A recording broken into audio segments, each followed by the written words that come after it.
আসসালামু আলাইকুম রহমতুল্লাহি বারাকাতুহু। প্রিয় ভিউয়ার্স, আশা করি সকল ভালো আছেন। সবাই মাহে রমজানের শুভেচ্ছা।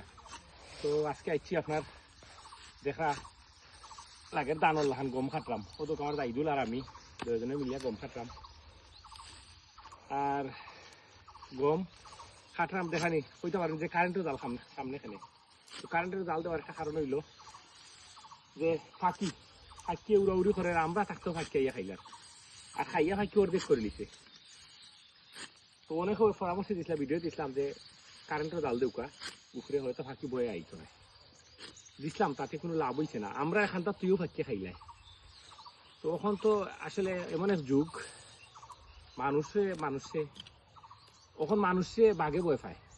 আগে মানুষে বাঘরে মানুষে বয়ে পাইতো, আর এখন মানুষে বাঘে বয়ে পায়, বুঝছেন? তো ওলা যুগ আইছে। যাই হোক, আমি আর যাই দিলে আপনার গম খাটলাম।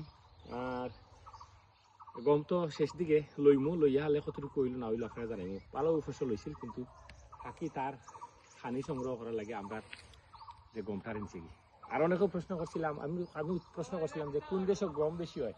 তো অনেকেও কইছিলাম যে ইউক্রেন অথবা চীন। তো ইউক্রেন আসলে আমরা যতটুকু জানছি যে গম বেশি হয়।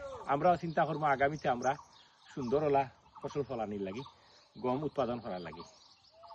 সব ভালো থাকুকা আর দেশে থাকুকা, ইনশাল্লাহ দেখব। উপরন্ত আমরা লগে থাকুকা, আমরা গম খাতাম দেশে থাকুকা সারা